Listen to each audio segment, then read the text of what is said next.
Hi, I'm Dan Schmitt. I do a motorcycle racing TV show called Team Chicago Challenge. I'm here doing at the EAA AirVenture 2022. My email is teamdan45@gmail.com, and I love to hear from my audience. My website is teamchicago.tv. So we're going to look at what's going on at the EAA AirVenture for 2022. And I think we're going to have a great time learning all about aircraft, WarBirds, and I think we're going to have a pretty good day out here. The weather is absolutely perfect in Oshkosh, Wisconsin. So let's check out what's going on at the EAA AirVenture 2022. We are looking at the campsite for the EAA AirVenture at Whitman Field. This is the drive-in camping area, and it's approximately 1 mile by 1 mile.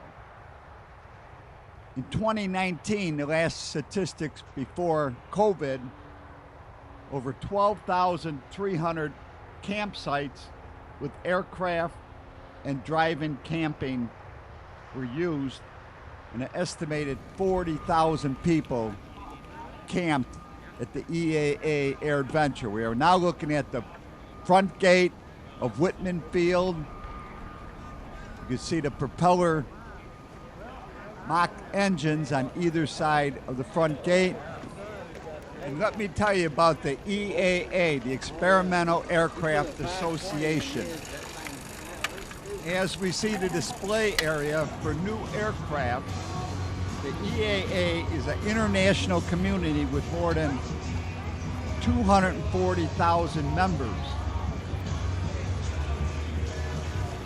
This is the world's greatest aviation celebration when it comes to the number of aircraft, WarBirds, vintage, home builds, ultralights.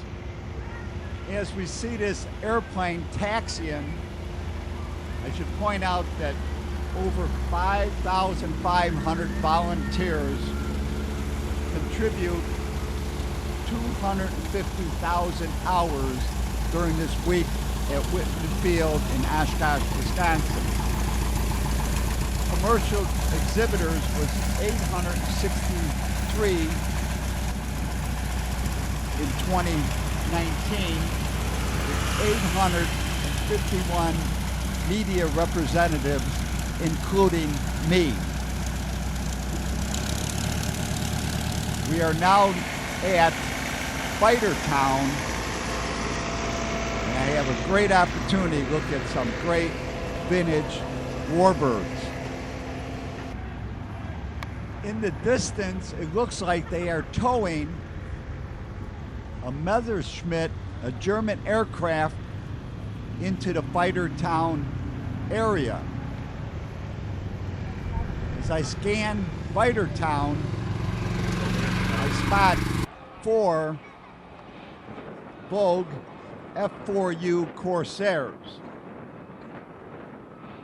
This World War II fighter aircraft first flew May 29th, 1940. This one aircraft here says Glenview. This craft was probably stationed at the Glenview Naval Station just north of Chicago. This one here has Marines on it. So Navy pilots and Marine pilots used the Corsair during World War II. Besides being manufactured by Vogue, Goodyear and Brewster also built Corsairs.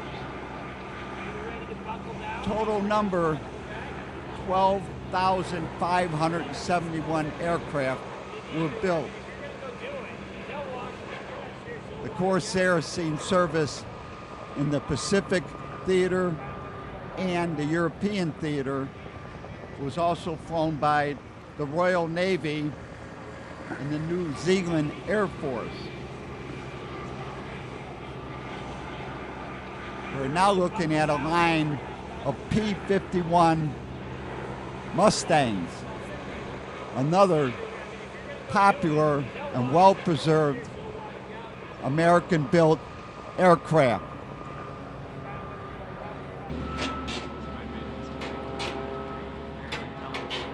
We are now looking at Old Crow, a P-51, and I had the opportunity to talk to the crew chief, Ryan Durbin, and the owner, Jim Hagedorn.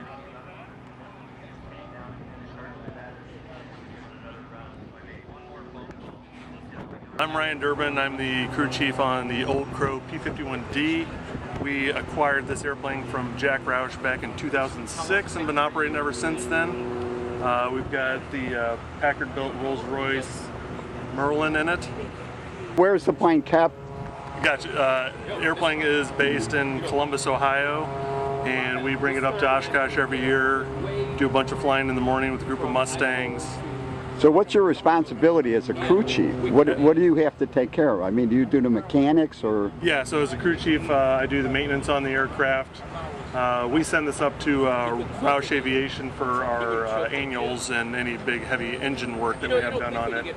So it's got a Rolls-Royce Merlin V12 engine, overhead cam. Correct. Engine. Yep. And how often do you change the oil in it? How often do you? We do the oil changes every 50 hours. Mm-hmm. Engine overhauls are due at 1,000 hours. Mm-hmm. He doesn't know anything about airplanes. Right, I don't even know what he's talking about. Right, why don't you he went to Holiday Inn Express. Okay. Well, you tell me about this aircraft. No, he's the one to tell you about it. I just fly it. So what's Ask your her. name? She knows more than he does. So what's your name? What's my name? Right. Jim Hagedorn. Okay, and you fly this? I own it. Oh, you own it? Oh, really? So what's it like to own a P-51, and how expensive is it to operate? I don't know. It's great to own it. Ryan, the answer I got many years ago what do you think it costs? Was $1,000 an hour. No, I think that's more than that. Yeah. If you look at the maintenance required. Yeah. Well, I mean, the insurance alone, I'll bet we're paying $50,000 a year for insurance, and maybe this airplane, you got probably 1,000 hours a year in insurance. Yeah. $1,000 an hour just for insurance. So, fuel. 70 gallons an hour. Times what? Times 7 or something like that? $7-8 a gallon. So you're talking like $500 an hour for fuel. And then if you figured how many hours of maintenance plus annual, dude, what do you think? Not cheap to run this thing. 3,000-4,000 an hour, something like that. That's what I would guess. So what's it like to fly? Is it worth it? Of course it is. Of course it is. It's awesome. The airplane that won the war. History, man. I'm leaving. Okay. If I don't see you, I'll see you at dinner tonight. You got it. 6 p.m. Okay. Let's go. Where are you going to be for the air show? We'll be around. Just want to get a whole minute. Yeah, I'll give you a call. Make sure that stuff. Yep, he's got it. Shit ends up. He's got it with him. All right. Ryan invited me up on the wing to take a look at the instruments in this beautiful American-built aircraft.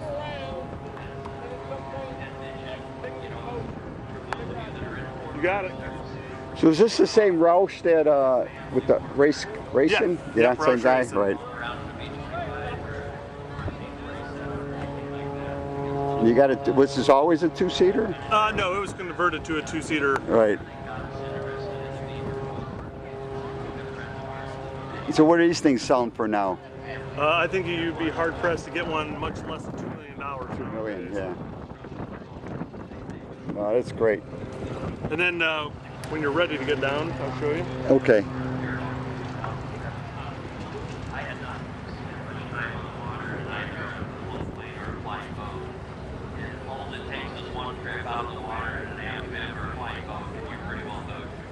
So what's it like to ride in this thing? It is unbelievable. Yeah. The power of the engine, just goes through your skeleton at takeoff power, and it's fast. Well, I know they do. They do 400 miles an hour at least. Yeah, it's a fast airplane. Right. It's a blast to fly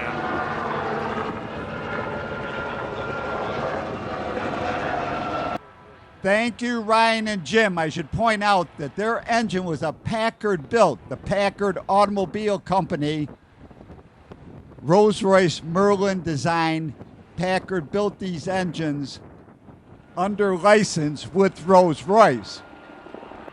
Some of the early Mustangs use Allison engines. We are now looking at the 350 caliber machine gun setup in this P-51 misbehaving.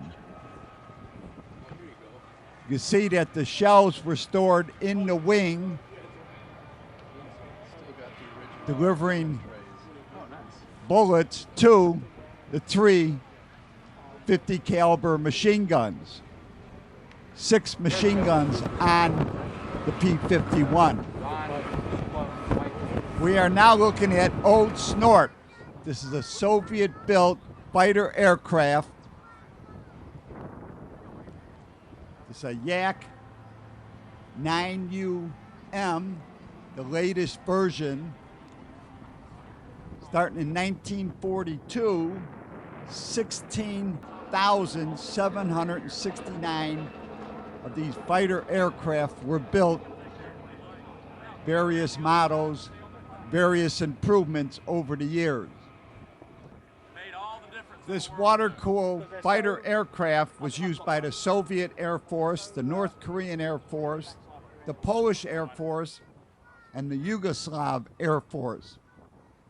You can see it's very similar in design to the P-40, the P-51, and the Messerschmitt, which we will be looking at pretty soon. But first, I want to show you the Flying Tiger. The Flying Tiger is a Curtiss P-40 using a GM Allison V12 engine producing 1,200 horsepower. The Flying Tigers were American pilots that flew for China against the Japanese. Seems that the Chinese have forgotten how much the Americans had helped them over the years, as they consider us their enemy. And the Flying Tiger symbol is probably the most repeated symbol on any aircraft. We are now looking at a Messerschmitt BF-109. This airplane was just completed and flew a few weeks ago. It is very rare. It has a very important engine in it, and I had a chance to talk to Mike Vadeboncoeur with Midwest Aero Restoration. Mike Vadeboncoeur from Danville, Illinois, and Midwest Aero Restorations. And we just recently finished the restoration of this airplane. We flew it for the first time in May 23rd of this year. So tell me about the plane. Well, it's a BF-109 G-6. It's got the original Daimler-Benz DB605 engine in it. One of the only ones in the world that are flying as a G model. There's 2 E models that run the 601 engine. Most of the other airplanes that are flying that are like this are the Bouchons, which are Spanish-built conversions, or Spanish-built under license, and then they would put sometimes the DB engine back on them. So restoration, how long did it take you? So we restored this airplane over a period of almost 10 years. We've had the airplane for 10 years. We started on it probably in earnest about 8 years. And paint and all that? You guys do all that? Yep. Was everything done in shop?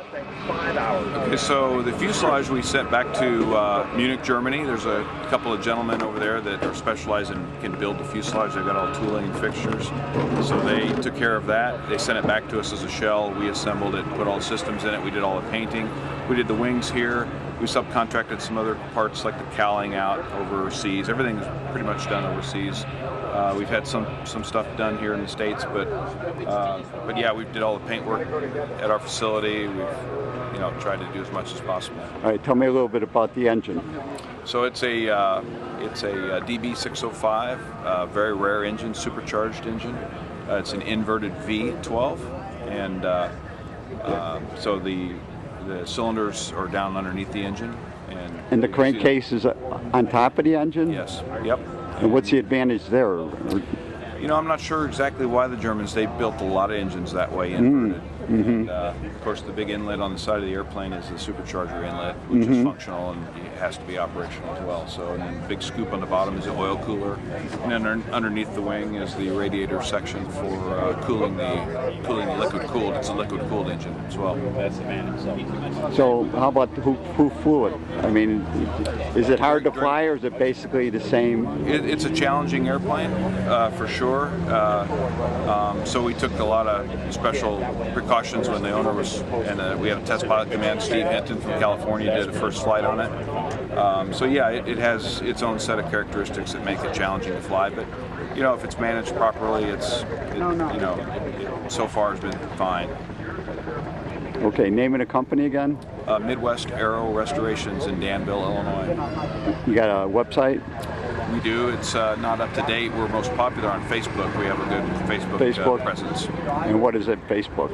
It's just Midwest Aero Restorations Limited on Facebook. Okay, great. All right. Thank you, Mike. As we look at a few photos from the restoration and the first flight, I should point out a total of 33,984 Messerschmitts were built. This plane first flew in 1935, is an intro to the public at the 1936 Olympics in Berlin. This model, the BF-109 G-6, the Gustav, was considered the best of all models. I also spotted another Messerschmitt. Now this one has a different engine, and I should point out that the Vichy government in France from 1940 to 1944 built Messerschmitts, and the Spanish government, the nationalists, had Messerschmitts, and this one has a standard looking V12 engine. This one could be French or Spanish built.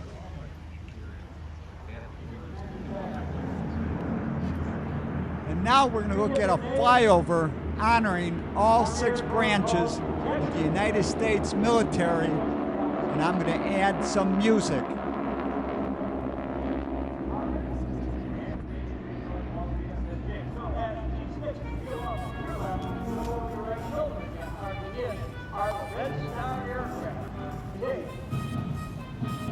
A lot of people think the G-6 engine had aircraft were similar.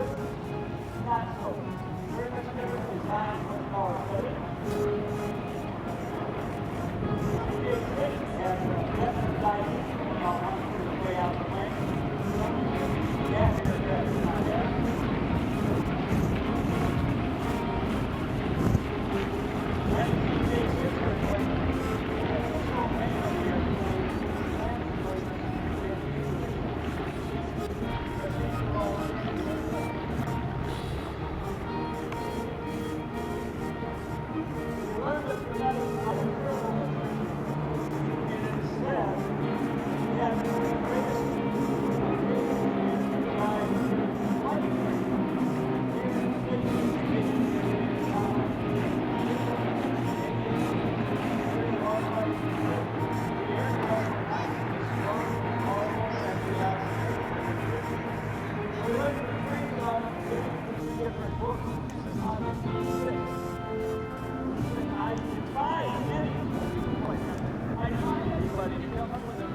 We are now looking at a Canadian-built Lockeed T-33. This trainer was based on the F-80, America's first fighter jet. Top speed on this jet is 600 miles per hour. Let's talk to the owner, Paul Keppeter. Hi, I'm Paul Keppeter. I'm the owner of this Canadian-built T-33 Shooting Star, or Silver Star as the Canadians call it. And from the time I was a kid, I had a deep love for aviation I got from my father, and he actually flew these airplanes back in the day. And this airplane, the T stands for trainer, and it was derived from the single-seat F-80 Shooting Star fighter. And so it was the first American jet fighter. And so Lockheed and the Air Force saw a need to train these new pilots in jets. And so they took the F-80, stretched it 3 feet roughly, I think 39 inches, and put an instructor cockpit behind the pilot seat in the front where the student would fly. And they started training the first generation of jet pilots with this airplane. And Lockheed built them, like I think 5,000 of them, and then Canadair Limited, which is now Bombardier, they built like 656 of them under license. Kawasaki built 275 of them under license in Japan. And so fast forward, as I became a pilot and into an aviation career in the military and the airlines, and I got the bug to get into WarBirds, classic military aircraft. Had the history with my father, and I just was always very nostalgic about these. So the way I came about acquiring the airplane is I heard a rumor the Canadian government was holding a surplus auction, and they were disposing of these airplanes. And so I did some searching around and got a phone number for a Canadian Air Force public affairs guy. And he said, yeah, hey, we're gonna have an auction and give us your best bid, and you can come up and look at the airplanes in April of 2002. So I did that. Brought a mechanic with me and another pilot friend who knew a lot about this stuff. And sure enough, these airplanes were beautiful. They had just put them through, like 4 or 5 years earlier, a complete overhaul and refurbishment. So they were turnkey ready to fly. I didn't have to do any work or restoration on them.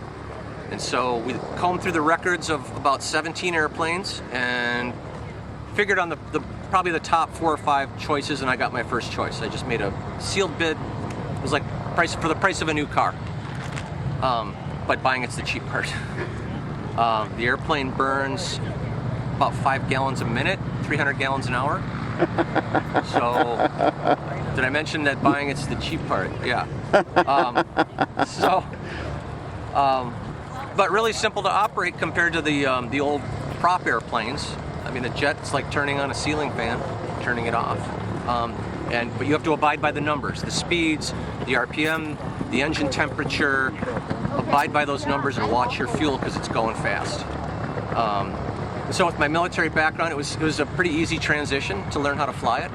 And yeah, so instead of having an old Harley or a Chris Craft boat, I've got an old military plane. It's the same thing. There's a whole community of owners and operators and restoration people, mechanics, and people that have spare parts, and it's much like any of those other genres of collectibles. So what year was it built? This was built in 1957 by Canadair Limited in Cartierville, Quebec.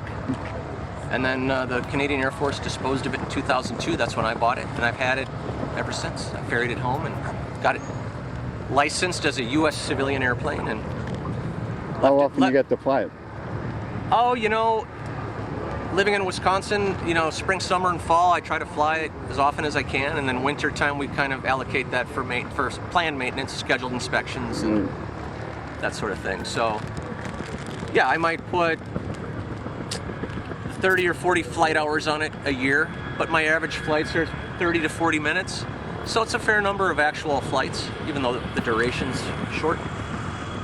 So, but yeah, it's a straightforward airplane. It's like it's like an old Corvette or something.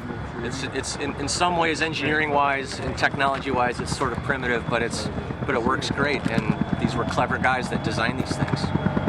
So that's my story, and I'm sticking to it. Thank you, Paul. The F-80 first flew January 8th, 1944. The first T-33 flew in March of 1948 as we see a U.S. Air Force painted T-33, and on the other side we're looking at a MiG-17. Great airplanes at the EAA AirVenture 2022. For more information on the Experimental Aircraft Association, their websites are EAA.org, airventure.org, and make plans to join us next year, July 24th through 30th, 2023, the greatest show on earth. To contact me, and I love to hear from my audience, is teamdan45@gmail.com. That is my email. You can check out teamchicago.tv. Remember, you can always search on YouTube with Dan Schmitt Motorcycle Racing for great motorcycle racing action. And I highly encourage you to visit the World of Motorcycle Museum in Winamac, Indiana, 4 miles south of North Judson on Highway 39. Give them a call first at 574-896-3172. It is a great trip and a great collection of motorcycles.